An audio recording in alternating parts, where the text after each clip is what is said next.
Guys, you want to learn how to grow a $10 million a year agency? Chris is going to show you how he does that right now.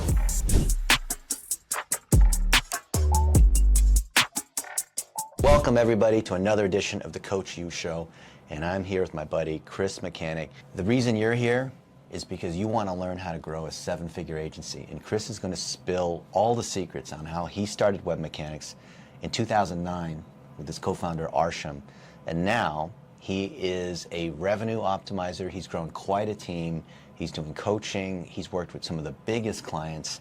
And today, we're going to learn how Chris does it with his team. You guys ready? Let's go. So welcome, Chris. How did you get started, and where did the WebMechanix name come from? So WebMechanix came from my last name, because my name is Mechanic, Chris Mechanic. We almost called it Net Mechanic. But then one of my friends was like, hey, just call it WebMechanix. So that's where the name came from.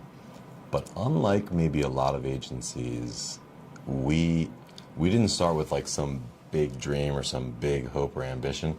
I was working for a different agency making $35,000 a year in 2008, I guess, or 2007. And at the same time I was running, 4 or 5 large accounts for them, which was generating revenue, monthly revenue, like roughly equivalent to my annual.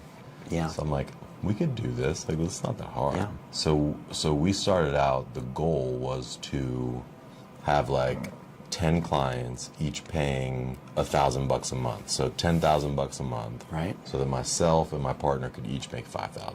And we did that within 3 months. And you just doubled your salary, basically. Basically. And then what? So we were getting busy. We were good at what we did. And I think that a lot of people would realize, like if you're working in an agency or if you're working, as a freelancer, maybe you already know that you're good at what you do. But chances are, if you're studying and you're reading and you're learning, most people are lazy. Most people aren't out there going after it. So if you're studying, you're reading, you're learning, you're testing, you're practicing, you're going to get good. And what happened with us is that we got good. We got lucky, and then I had a friend who was selling ads for Reach Local to local businesses, but he was only selling PPC. Yeah. And he was a good consultant at Reach Local. So even though they didn't have an SEO product at the time, he was like, hey, my buddies know SEO. So he would introduce us to these clients. That's how we got our first few clients. So when starting out, like if you're in a place where you're not starting out, the hardest part is getting the first few clients. Once you get the first few clients, if you're good, then word gets around, like people will be willing to refer you because their phones are ringing. Yeah. What verticals were the first few clients? So our first ever client was Maryland Bartending Academy. Wow. It was a bartending school. How do you get people to a bartending school? SEO. What did you rank on? I ranked on, the client was already ranking on most things because of their domain. Okay. And their name was Maryland Bartending Academy. Right. So bartending schools, domain. Maryland, all these things. Yeah. But there was this one term that we ranked them for, which really lit it up, which I can't remember exactly what it was, but it was something about cost. How much does bartending school cost? Something like that. So we ranked them nationally on that term, and their traffic just exploded. But they were local in Maryland. They were local in Maryland. So their conversion rates on that traffic were way below average, but there was some converting traffic, which was like a high percentage for them. Yeah. But they had an infrastructure already. And that's another good piece of advice is as you're bringing on your early clients and even later on, it's so much easier to do work for a brand that already does work for themselves. Scale the business, so don't take a startup and don't do launches. That's what I hope. That's a headache. Because like Amazon is a client of ours now. That's pretty awesome. And it's so easy to buy ads for Amazon. Yeah. Imagine if you added just 1% to Amazon's bottom line. You could set up your ad campaign and just poop out an ad and put an Amazon logo on it, and it's gonna do well. So if you're an agency, take a brand because they already have the brand power that's going to convert. They've done the hard work for you. But with things like SEO, like this Maryland Bartending Association, it takes time. So if you've got a new client and you know something's going to take time, what do you do in between and how do you set those expectations? Well, in the early days, honestly, we didn't really think about that. But the way that we sold, because we were selling SEO, And everybody knows, it's kind of common knowledge, SEO is a longer term game. Right. So we sold it that way. You know, like we didn't set the expectations that, hey, there's going to be magic happening overnight. We set the expectations that we're going to be publishing 3 or 4 new content pieces a month. Right. We're going to be building 5 or 10 new links a month, and that there's going to be monthly net new growth. Right. And that's what we believed would happen, and that's what we expected to happen, and that's what we believed and expected to do. And so we met with the client periodically. I think it was monthly or... Actually, to be honest, in those early days, we had no scheduled meetings at all. We never had scheduled meetings. These days, it's like mandatory. Like clients need it, want it. They're like, how often are we meeting? But in those days with, you know, Mark Russell from Maryland Bartending, he was kind of just chill about it. So we had no scheduled meetings, but we would watch it and we would send him reports and we would call him and basically say, hey, here's what's happening. And that was partially for accountability for the client, but also for us, because if the numbers weren't going well, then something's wrong. How do you know how much to charge him? It was not an exact science whatsoever. We just figured $1,000 a month was sufficient. Actually, no, I think he started at $500 a month. And we did very little in the way of like business math or calculation of the cost of goods sold. Like, we were young, you know, and for us, $500 a month was a lot. That was 13 years ago. Yeah. So, and we figured, hey, we'll do the work ourselves. And so $500 a month is what we settled at. But then I remember we did really well. Our initial SEO process consisted of, first we would like hook up the site as it exists. So every web page has, or every website has pages, and every page has a page title and a URL. So our process was, first we would do a backbone, which is we would do keyword research and we would optimize the existing pages at the SEO points, the title, metadata, headlines, copy, linking, you know. And when we did that for Maryland Bartender, and it was like not a huge site, it was probably 20 pages. We did that, and back in those days, it was just like an explosion of traffic. Because it was easier back then. It was very easy back then, yeah.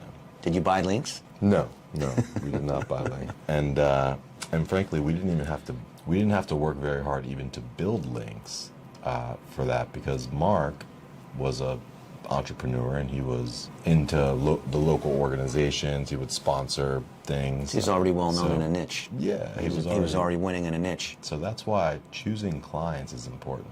Yeah. It's really hard to produce. Like, we have a lot of software clients right now, and for a software client that has an awesome product that everybody loves, it's so easy, you know? But for a client that has a shit product, I mean, you can put lipstick on a pig and you can like make some incremental gains, but it's not gonna really be representative of the actual value of your work if the product is shit.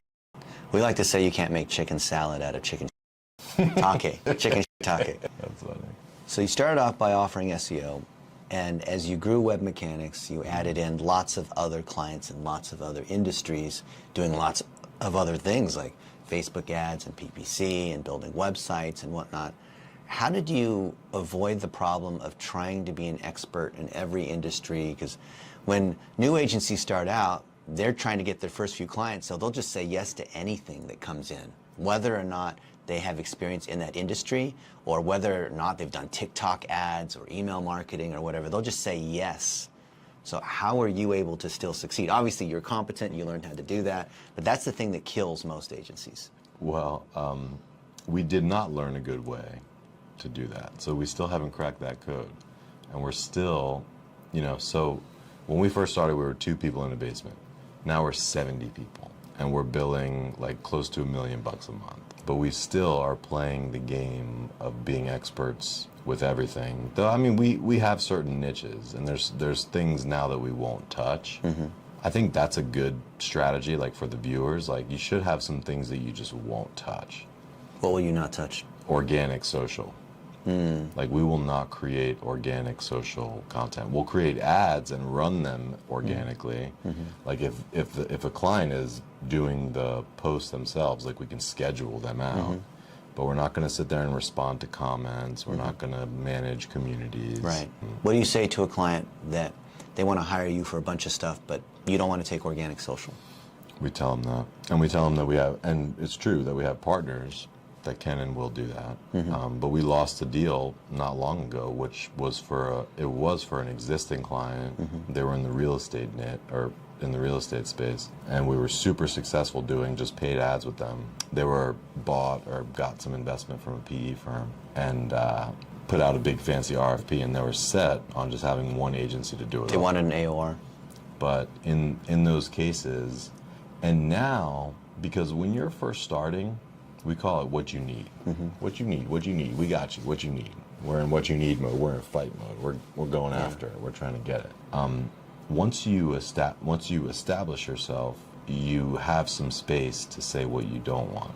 And in this particular case, we lost that deal. Some other agency got that deal, and we almost got it. I don't think we lost it because of the fact that we just wanted to have a partner to do the organic social. I think it was more so like a price thing, because for us, like at this point in where we are, we're not really in like what you need mode. Like we're pretty comfortable. We have like a group of clients that loves us, and we can go months without getting any new clients and we'll still be fine. So at this point, I'm more honest about things and I'm willing to lose deals.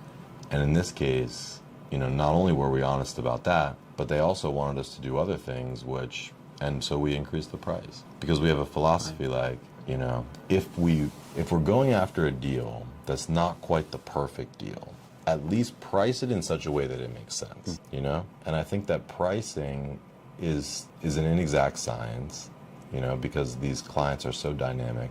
But if you find yourself going after a deal that's like kind of uncomfortable, like at least back it up with a big price tag so that you have a margin of error. Right. If you need to hire a contractor or something, you can.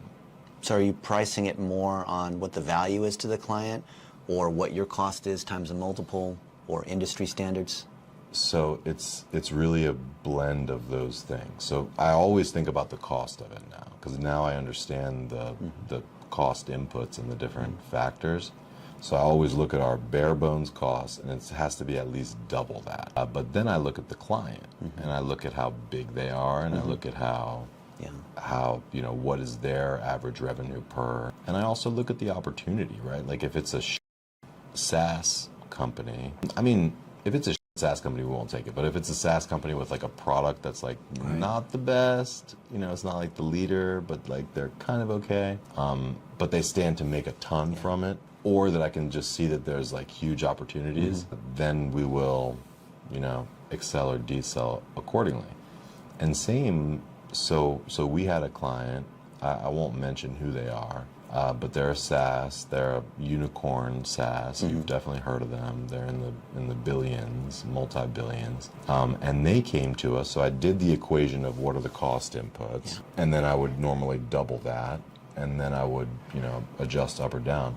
But in their case, I adjusted down from that. And the reason was because because half of the battle is getting in the door sometimes. So if you can get in the door, especially if you're confident, you get in the door, and then you can have that parabolic kind of growth. Jay Plus to have the Abraham. name, Jay Abraham. Jay's great. So pricing deals is, I think, an art. And Jay was a consultant of ours for a while. And Jay Abraham is an author. He wrote, what is it? The sticking point solutions, getting unstuck, getting everything you can out of all that you've got. He's just kind of a legend in some circles. But he opened my eyes to this idea that you can bring on clients that are strategic clients, meaning that they have access to your buyers, right? So here's one that I will say that is not a client yet, but there's somebody that we're courting and that we're going after, Jay Abraham style, is Invoca. Okay. So for us, some of our best clients have call centers. Our best clients, they usually have call centers, they have like sales reps, they're booking appointments. It's not an e-com. Right. We don't do a lot of e-com. So most of our stuff is appointment setting, lead gen type of stuff.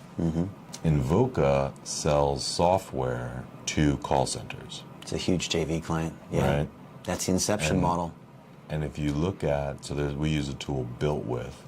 When you buy Invoca, you have to install code on your website. So we look at built with and just say, hey, show me all websites with Invoca on their thing. Yeah, super and it's smart. like our perfect client list. And so I'm like, oh my God, like we have to, like I'm gonna just like, I'm gonna rent a long-term Airbnb like right next to their headquarters and just roll up and just seduce them, right?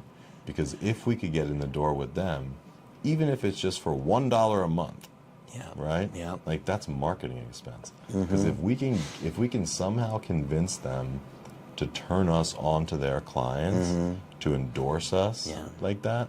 Are you running ads around their headquarters so all the people see it? Powder keg, like that's powder keg. Same with PE firms, right? So we also like B2B SaaS. Right. That's Ninja PR. And so Vista Equity is another one of those romance clients for us. Like they've sent us several deals. We've worked with several Vista companies. And when we do our pricing for them, we consider that, hey, Vista is a powder keg potential, you know? Yep. So I'll lose money on deals. Yeah. Sometimes, intentionally. Because that's the best marketing. That is smart. What other smart things do you have like that in your head, Chris? I have so many. Like we have Tom Ferry as a partner. We're doing a lot of real estate deals. So by serving Tom Ferry, even at a super low price, all the other people in real estate see these guys are working with Tom Ferry. So you guys want to look for where you can have that kind of lighthouse deal, like an Invoca or Tom Ferry or whatnot. We're taking care of that. We call that the lighthouse. So if you take care of that lighthouse, everyone else sees that. So you're not selling directly to the clients you want. You're selling to the people that they respect. So that's why speaking at conferences or being at the top of the association or having related suppliers is the smartest thing in B2B. Yeah, I think absolutely. And you know, so just to give you a sense of us, so we started 13 years ago. We didn't get any capital. We didn't take any loans out. We went really slow and really steady and really methodical. Like the first year, I think we did like 70,000. Then we did 500,000. Then we did 750. Then we did 850. Then I think it took us 4 or 5 years to like hit 1 million. Then we just did it and just like slow and steady. Last year we did 10 mil. So and we did that on purpose. You know, like we knew like we could go for a niche and probably raise money and probably do like a higher risk, higher reward type of a thing. And I actually sort of advocated for that. Like I sort of wanted to do that, but my partner, which this is another like big hack, is if you're going it alone, you should find a partner because there's nobody that's good at everything. That's huge. So so there's certain things in an agency. There's sales, marketing, finance, accounting, recruiting, people. You're probably good at 2 or 3 of those things. But one of the smartest things that I did was brought on a partner. And I think that he's a operator and he's a very financially sound. Yeah. And he's very conservative. So you and Arsham are kind of yin yang? Yeah, absolutely. I'm like, hire him, do it, like let's go. And he's so you're more like visionary and he's integrator? Absolutely, 100%. It's quintessential visionary and integrator. And that yin and yang produced this very strong business that grew well within its means and just throws off a lot of cash. And it's, you know, no debt, and it's just a comfortable business. You might call it a lifestyle business. We're pretty ambitious. Like we want to keep growing it. Right. We don't want to double it every year. Right. You know, but we want to keep growing it 25% a year, right. basically. And we do want to build a big business. So it's not really a lifestyle business, but at the same time, you know, it's afforded a very comfortable lifestyle. And we could go faster. Yeah. We could, you know, redline it, as you might say, but we didn't, and on purpose. And I'm kind of happy about that because when the economy takes the shit, or you know, it gives you resilience. You're in control. You don't have someone holding the strings. So like, there's all these like 10x guys Yeah. out there, you know, and like, okay, like 10x is good, sustainably. So I think about it in that term as like I want to build a business that's basically invincible. And, you know, even if not every year is a banner year, or even if, you know, we don't get rich overnight, like we've got a sustainable business, which is an asset, which is, you know, built with rigor and process and exists and will exist, like even through the craziest of storms. Amen. And so it's a retention model. So even if you don't get any new clients, you're doing just fine. You're taking care of them, you're going slowly, instead of trying, there's nothing wrong with scaling, choosing a niche and then scaling up in that niche. Yeah, and I mean, like I see some other people that, started a business 2 years ago and have scaled up big. And there's a part of me that I'm like, man, it's been 13 years and we're still at 10 mil. Yeah. But at the same time, I'm like, yo, we're doing well, Like I'm not at we're doing well, our people are doing well, like everything is good. You enjoying the journey? And we're gonna grow this year too. Yeah. What about things like contingency planning? So God forbid, let's say that you had to leave the firm for a year. What would happen? I think that things would be actually pretty much fine. Like one of my big things right now, and always, has been replacing myself. So I've always wanted to replace myself. I've been able to do that largely from the operational perspective. So operationally, I don't think I'm really needed at all. And I have technically no responsibilities operationally, but I am working on a couple of key accounts that I spend some time on. But most of my time is on sales and marketing. So I think probably my final task at WebMechanix is building that sustainable sales and marketing team. But frankly, I think that if I were to disappear right now, I think WebMechanix would continue growing, because almost all of our revenue comes from existing clients and growing those clients and getting referrals from those clients. Oh, here's a really smart thing is the team travelers. So one thing that Jay Abraham taught us, his 93 referral systems. So we have one really good, proper referral system set up, thanks to Jay, which is what we call our team traveler system. So in our business, we have 70 clients, and each of those clients, there's 3, 4, 5 contacts. And these people change jobs frequently. So we have signals human signals and tech signals, that when somebody leaves to go to a new role, it initiates a process, which is called the team traveler process. Yeah, that's smart. And what we do is our goal is to make that person in their new role look like a boss, right? I think we talked about that 3 years ago. Probably. That is super smart. But that's where a lot of our new business comes from. Yeah. We just follow these people around from job to job to job. Yeah. And we serve them well at each role. Yeah. Because think about from their perspective, they're new in this job. Yeah. Don't you love to have a Yes, we bring their people. Yeah, exactly. And so I've done stuff like my guy Dave McChrystal, who was one of the first people that ever hired us way back in the day. Yeah. Hired us for $500 a month. Then we upsold that account to $2,000 and $3,000 and $4,000 and $5,000. And within several years, they were paying $25,000 a month. Yeah. And then he switched roles multiple times. And I've actually, in the early days, I would call him and say, "We're your guys. Tell us what you need. Yeah. Consider count us, on you. Consider us on the job." And I would work for free for Dave McChrystal. Yeah. Well, the risk there is that if you get that new client when they move, then whoever the new person is coming in to run digital marketing may bring in their people too. So I've been burned multiple times where we'd get this new client, but then I didn't have 2 or 3 people at the existing client, so when that one person, the key person, left, we would lose the deal. Yeah, we call that covering bases. So we do have a process especially when an influential person leaves, like a CMO, that's a red flag alert. Right. You gotta initiate a cover base process. And usually I'll get an email that says, hey, when you're working at bigger companies, there's multiple levels. Right. And so our team might be talking to the directors. There's the VP level and the C level. I sold the deal to the C level, or somebody sold the deal to the C level or to the VP level, but the team here doesn't know it. So there has to be a process and it's not just when the new CMO comes in. When any person leaves, you have to initiate that cover-based protocol. So how does that work? You make calls. You just call. Keep the relationship going, get the info, send out gifts, fly out to see them. Offer advice. If somebody leaves, be like, hey, do you need help recruiting? We can help you interview somebody. Tell us what you need. But being present is a big part of the battle. And that's the number one thing at agencies. The number one reason people leave is perceived indifference. Yeah. So all the stuff that he's talking about, covering base, and what was the other one? The team traveler. Team traveler. Incredible. Oh my God, that's such a profitable little hack. How do you recruit and train great account managers that care about the client as much as you would care about the client? You know, I don't know that you can, honestly. I think you have to build them. You can recruit account managers, but I think you need to then bring them into your sphere and teach them really how you do things and what your expectations are and what your standards are and what your processes are. Like, account managers, in my perspective, like, need to be kind of technical.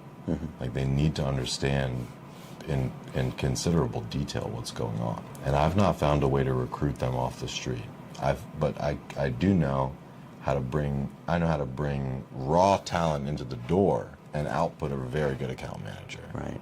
But it takes a year or two, Yeah. you know? I know how to bring a good account manager into the door and train them to output a good account manager. So talk about that training you have for account managers. So, well, there's a couple things. There's this guy, I think his name is Drew McClellan, but he's got like an AE boot camp program, which does a really good job of teaching the business fundamentals of an account. Like, it teaches things like revenues and margins and gross margins and costs of goods sold.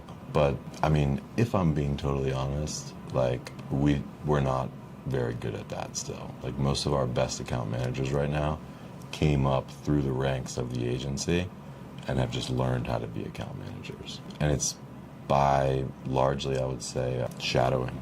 It's like, do one, teach one, learn one kind of a thing. It's the best training, OJT. I mean, yeah. Like, one of our big initiatives right now, though, is to, and this has been, so we've been in business for 13 years. And basically every, like, 3 years or so, we get really ramped up and fired up about, like, yo, let's document our processes and, like, let's train everybody. And we've done that literally, like, 6 times at this point. But it's one of these things that's, like, never done.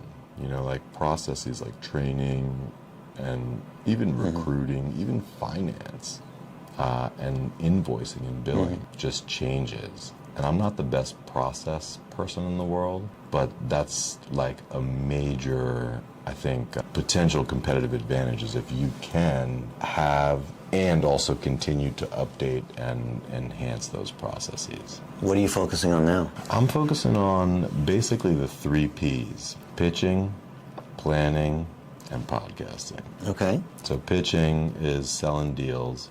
Like I said, my biggest task is basically making WebMechanix completely, like, WebMechanix will be completely self-sustainable once our sales and marketing engine is finalized. I think right now I could disappear and it would probably be fine, but that's what's pitching. Planning is this idea of, like, what is the future? You know, what is the vision? People will ask me sometimes, like, if I could go back and do something different, what I would do. My standard answer to that has been, historically, that I would niche, that I would choose a niche. And if you look at some of our oldest files and our oldest documents, like, we were looking at niches. Like, I really like the nursing home niche for a little while because it's high ticket, growing market, you know, all the things, easy to find. So that, you know, there's power in niching. And we're still thinking about that to this day. But we think about it, I think, a little bit differently because we have this base foundational business. So, like, I don't want to just pick a niche like nursing homes because I like it. Like, I have to consider the team and their skills and, like, what we're actually set up to do. Right. Right? And maybe nursing homes is the thing, or maybe it's not. But, like, in 2010, we were like, yo, let's just buy MarylandNursingHomes.com and, like, just, like, own that. And I think about it, and I think we would have been richer if we had done that at this point. Like, I think we would be richer, but I think we would be we'd be less resilient because, like, the pandemic hits. Right? Like, all of our nursing home clients would have fired us. Yeah. It's a Right. lottery ticket if that niche goes away. Yeah. But you could have That's- multiple niches. You could have multiple niches, yeah. And so that's what we're looking at. So we have this. So right now, our business, the way that it's set up, we've got a lot of B2B, a lot of B2B SaaS, professional services, high ticket, white collar. You know, these are the types that don't have call centers, but they have, like, inside sales teams. Or some of them, yeah, so they have inside sales teams. They have Salesforce, they have Marketo, they have HubSpot, you know? That's, like, probably half of our business. And then the other half is this, like, direct to consumer, you know, bigger brands, more traditional advertisers that are still trying to sort of figure digital out, you know? Like they spend a lot on TV, but they don't really spend much on Facebook. And they should, but they don't really know how to, you know? Or they don't really, like they don't have any mechanism to like really build or test landing pages that well. You know, like they're just really good at running TV or so those are two, but those are two also, like I wouldn't call those niches. I would call those like something larger than a niche. Those are like functional areas. Yeah, those are like characteristics. So we're still trying to figure it out. And you know, maybe that's a takeaway message for some of the listeners here. It's like, if you don't have it totally figured out, like don't worry about it. You know, just sell another deal. Do math. Definitely do pricing math. Pricing math is important, and I think probably most agency owners like don't think about it because we didn't think about it in the early days because we didn't know because we were just doing the work ourselves. He's trying to get the 10 grand a month. Yeah, right. We were just doing the work ourselves. Yeah. So pricing math is very important, and what you want to do is basically look at how much it costs you and then double that. And it is tricky. Or triple. Or triple. Or double is sort of the lower boundary.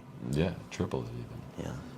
Yeah. But at least a double. And if it's your own time, assign a value to that time. You know, assign an appropriate value to that time. If you're 21 years old and you just got out of school, for instance, and like you just are getting into this, your time's probably not worth $100 an hour or $200 an hour. So assign an appropriate amount. But if you're a master's degree and you've been, you know, working at agencies for 10 years, then like your time is worth a lot. So I would definitely assign a time value. Go after a niche, definitely go after a niche or two, because you have to. Like if you're going out to start selling deals, you have to have some idea of who your customer is, but also find a referral source of two. So I remember distinctly in our earliest days, we would meet up every day, we'd wake up at whatever, meet up at 8 o'clock, and we had 1 or 2 clients before I'd quit my agency job. And so we would do whatever needed to be done for those clients, and then my partner would like go off and, you know, do whatever operational stuff he was doing, and I would be basically cold calling the whole time. And Sham, to his credit, would actually get in and cold call with me a lot of times. But it was really hard. Like those early days were really, really hard. Like to the tune of like, I would need to take breaks. Like I had to we would take naps in the middle of the day just to like get in the dark room and just literally, you know, close your eyes for 30 minutes or an hour because it was really, really difficult. But some of our earliest deals came from partnerships. Like my buddy that I sold for Reach Local that I told you about was one. We also started calling other agencies, other local agencies that just did, because we were an SEO shop, you know, so there was a lot of agencies that did web design. And that's where that's where our earliest traction came from. So I would... Because you're known for SEO, which drove more referrals, especially because you delivered. Yeah. So I would definitely, if you're in your very earliest stages, like and you're doing like cold email and cold outbound, like I would highly suggest, I mean, that can work, you know, but for every 10 leads you get from cold email, like you might close 1 of them. But if you can find a source of warmer leads, like from your immediate network or from, you know, even just like a client introduction or just anything that's a little bit warmer than just like ice cold. Or put the client on a podcast, your third P. Yeah. Now the client's doing the marketing for you. There you go. Put the client on a podcast. That's a great Like your way Invoca kind of thing once they become the client. Oh, that's a great way to do it. But yeah, if you can do that, then of every 10 leads, you know, you'll close 2 or 3 or 4 or 5. Yeah, it'll be warmer, be higher quality, it's easier to close, you don't have to convince them that you're good, the retention's better. Yeah. All that. So it's a common saying, like in SaaS, that, hey, get the outbound channel working. And that's it's good to have that outbound capability because it puts you in control of your own destiny and you can go after whatever markets you want. But in the early days, I would say definitely cultivate a few warm sources. And even networking, man. Like we built our business on networking. Sham and I, for the first like 5 years of business, like we would go out networking like 2 or 3 times a week, easy. Like everybody in town knows you. We were in a restaurant, these people came up and they knew who Chris was, of course. In this town, everybody knows us, yeah. Everybody knows us. Even people that I don't know, like we'll get clients sometimes, and it'll be like, how'd you hear about us? And they're just like, oh, I heard about you here and there. Yeah. So like in the early days, we did a lot of networking, a lot of event sponsorship. We would apply for awards at our local like tech councils and stuff. And that really, I think, gave us a foundation, because it wasn't until recently that we started doing any really like outbound or any really like our sales function is probably the most underdeveloped of our functions. Well, you have your customers doing it for never you. really had to. You have great word of mouth, which all goes back to your 3 Ps, right? Your process, your planning, your podcasting, all of it. That's because if you did bad work, it wouldn't matter how good your sales was. That's right. That's right. If you lost all your clients after 2 months, the average agency loses clients after 6 months. Yeah, you have to do good work. It's incredibly important. I mean, it's probably the most important thing is to do good work. So if you don't know how to do the work, or if you don't feel like your work is good currently, then that's the topic of the next podcast. When I'm on Chris's podcast. Amen. Well, it's been awesome being with you, Chris. You guys should follow Chris. Imagine learning directly from people who have done the thing that you want to do. You want to grow a $10 million a year agency, and you see Chris's journey with his partner over the last 13 years, starting with SEO, getting good at lead gen, and now talking about revenue, what was it, RDO? Revenue-driven optimization, which is something I'd love to talk about, and talk about data and these other pieces. That's the next hot thing. But I want you guys to see, when you are able to be around people like Chris, or the other people that you aspire to, always learn from the people that have done the thing that you want to do. Don't just read their book. Don't just listen to Jay Abraham on YouTube. Like, actually hire him, or actually go to an event, or actually meet these other people. I know Chris seeks out the experts in all these different areas. That's how we met 6 years ago. That is how I met you, yep. Because I was following Dennis on Facebook, and I knew that he was a Facebook. We got our first very large Facebook ads account. And basically when we hit a wall, instead of just reading through all your posts, I was like, hey, I just messaged you, and I was like, hey, can you help us with this? And you were like, sure, let's do a power hour. And I was like, that's awesome, let's do that. And then lo and behold, so we started working on that account. We've worked on several others since, and we just became friends. I mean, Dennis is here at our offices in Maryland right now. I flew in and out just to see Chris and friends. We're about to go drink and get some chicken tenders from this place, Victoria's, which is badass. We call them meetings. Or no, we're going to Stanford. Stanford. The other place we went to, what was that? Victoria's Gastropub. That was incredible. But today we're going to Stanford Grill. So I want you guys to learn by watching. Don't listen to what the gurus say. Look at what they actually do, and you'll find that it's a super small world. We all know each other. And even though you might think as a digital marketer, or maybe you're an introvert, or you're a programmer, and like the keyboard and computer sort of runs itself, you have to meet people.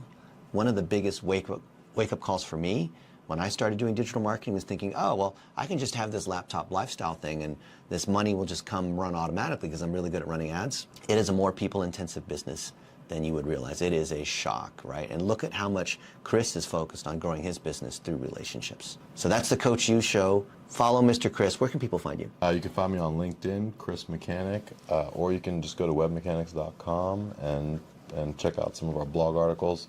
Go to webmechanix.com/3mm, like 3-minute marketing, and you'll find our podcast, which you'll be on soon, which is pretty. You'll probably like it. Fantastic. Well, thank you, Chris. Thank you, man. And thank you for lending the office. Absolutely. Guys, let us know what was the most insightful thing that you got from picking Chris's brain. Because spending time with Chris is great, or other people is great, but unless you write something down, unless you take action, it doesn't count. That's true. All right, guys. We'll see you in the next episode.